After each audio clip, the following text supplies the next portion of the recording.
बिस्मिल्लाहिर्रहमानिर्रहीम।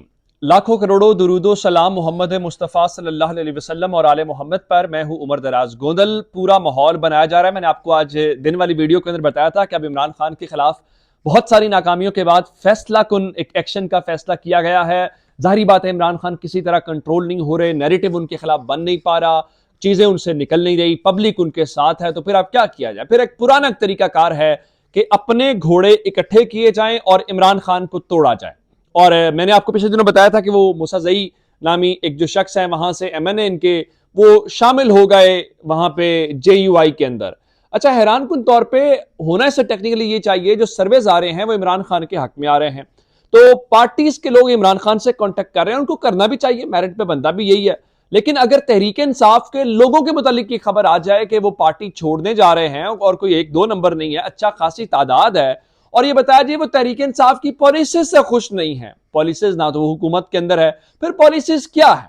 पॉलिसीज ये हैं कि वो जनरल बाजवा का बार बार नाम ले रहे हैं। मिसाल के तौर के ऊपर आज व्हाइट पेपर जारी किया पाकिस्तान तहरीक इंसाफ ने, और जिसमें शौकत तरीन साहब थे, मुसरत जमशेद चीमा साहबा थी, और अजहर अब्बास हमाद अजहर अब्बास मैंने कह दिया, हमाद अजहर थे। बड़ी तफसील के साथ उन्होंने ओवरऑल बात की, जिसमें खान साहब जारी बात है छोड़ नहीं रहे। उन्होंने कहा जी देखें, जनरल बाजवा खुद को हर फन मौला समझते थे और अपने आप को हर चीज में आगे लेके जाते थे। फिर उन्होंने बताया किस तरह से जो महंगाई है वो 8 महीने में 45% बढ़ गई, और जो ग्रोथ रेट थी उसको किस तरह से नीचे लेके आए। इस किस्म की बहुत सारी और उन्होंने फैक्ट्स के साथ, और पाकिस्तान में आमतौर पर वज़ीर आज़म इतने हकायक के साथ नहीं बात करते मैशत के ऊपर, लेकिन इमरान खान ने कम से कम आज की। तो अब ऐसे इमरान खान को क्या किया जाए, किस तरह उसका रास्ता बंद किया जाए, किस तरह से कोई ऐसी चीज की जाए जिसको उसको नुकसान पहुंचाया जा सकता है, जिसको आप कहते हैं कि डैमेज किया जा सकता है। तो फिर एक आसान तरीका है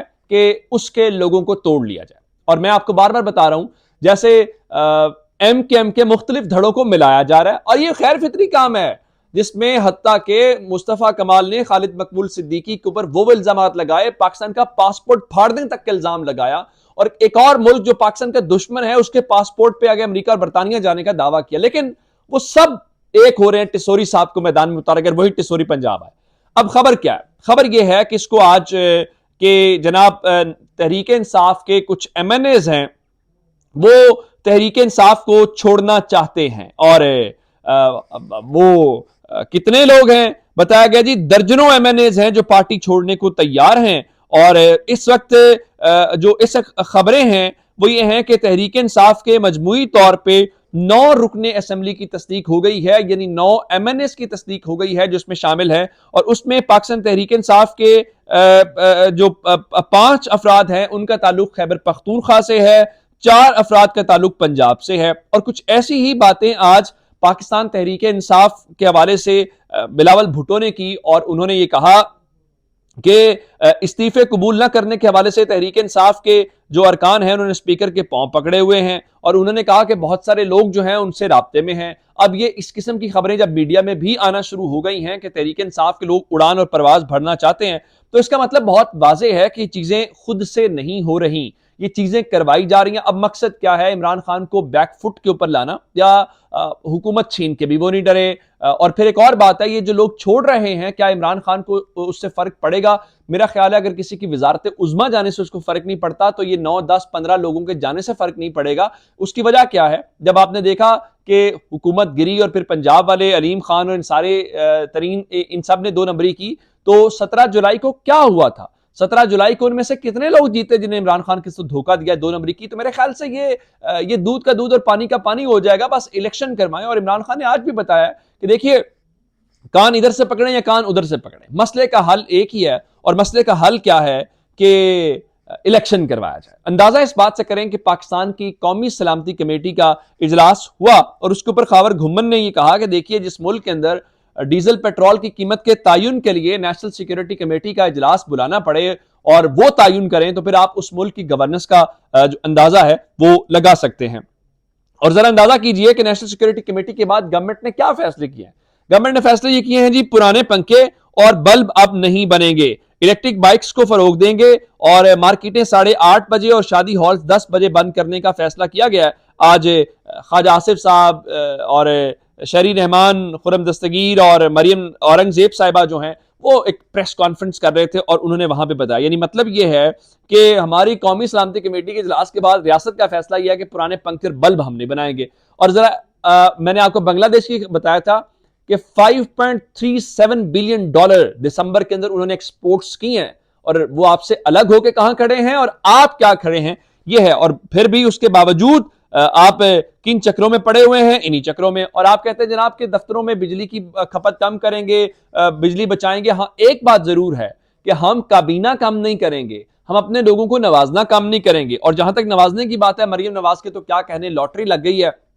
जरा मरियम नवाज का एक तो तहरीक इंसाफ उनको अपना 11वां खिलाड़ी कहती है, वो कहते हैं जी हमेशा हमारी तरफ से खेलते हैं। आज अचानक से एक नोटिफिकेशन आता है और उस नोटिफिकेशन के ऊपर अल्लाह माशाल्लाह इतने समझदार हैं कि उसके ऊपर तारीख भी 2 जनवरी 2022 यानी 2022 पिछले साल की लिखी हुई है, और शहबाज शरीफ के दस्तखत के साथ ये नोटिफिकेशन आता है जिसमें मरियम नवाज को सीनियर वाइस प्रेसिडेंट और मुस्लिम लीग नून का चीफ ऑर्गेनाइजर मुकर्रर किया गया है, जिसमें बताया गया जी पार्टी को वो रीऑर्गेनाइज करेंगी और अब एक नए सिरे से चीफ ऑर्गेनाइजर के तौर के ऊपर हैरानकुन तौर पे पंजाब का वजीर आला हो तो भी शरीफ खानदान से है, और अगर कोई रीऑर्गेनाइज करने के लिए चीफ ऑर्गेनाइजर चाहिए तो वो भी शरीफ खानदान से है। एक बार सवाल हुआ था ख्वाजा साद रफीक से कि आपके होते हुए ये क्यों हमजा शहबाज शरीफ ही अपोजिशन लीडर है और फिर वजीर आला के, उसने कहा मेरे पास इस सवाल का जवाब नहीं है।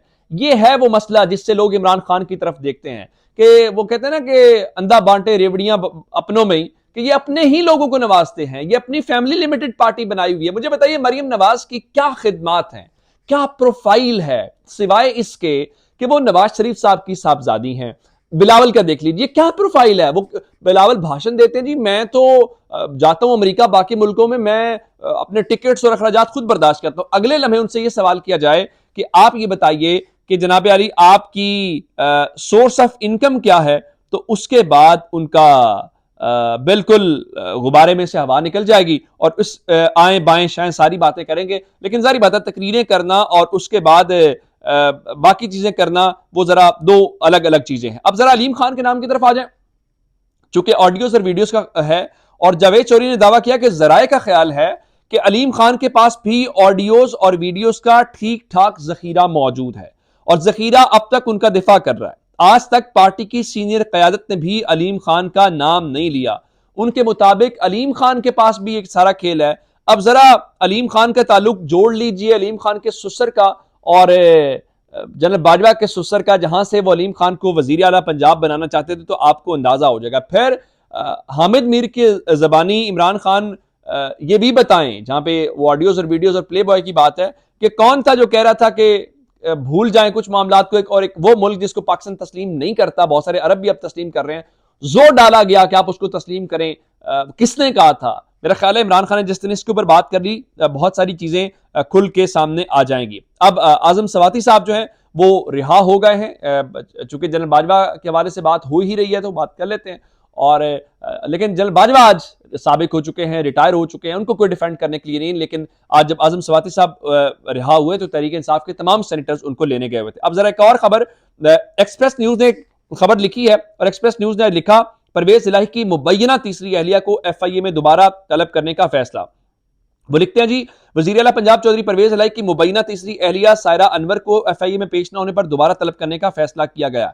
अब लोग इसको जोड़ रहे हैं सायरा अनवर साहिबा को चौधरी परवेज इलाही की तीसरी अहलिया के तौर पर, और अब अगर ऐसा है तो इसका मतलब है फिर हुकूमत जानबूझ के इस मामले को उछाल रही है और फिर सालिक हुसैन वगैरह उनका ताल्लुक भी है, तो ये FIA ने उनको कहां से ढूंढा है, ये चीजें कहां पे आई हैं, ये बिल्कुल एक जातियात के उस सतह के ऊपर जाके करने वाली बात है। मेरा ख्याल है सियासत के मैदान में होनी चाहिए, जो सियासी उसूलों और सियासी उखाड़ पिछाड़ पे, ना कि जातियात के ऊपर, पर्सनल एजेंडाज के ऊपर, लोगों की पर्सनल और प्राइवेट लाइफ को डिस्टर्ब करने और उस किस्म की चीजों के ऊपर सियासत ना पहले कोई अच्छी चीज थी और ना ही आज अच्छी चीज है। अपना बहुत सारा ख्याल रखिएगा। खुदा हाफिज।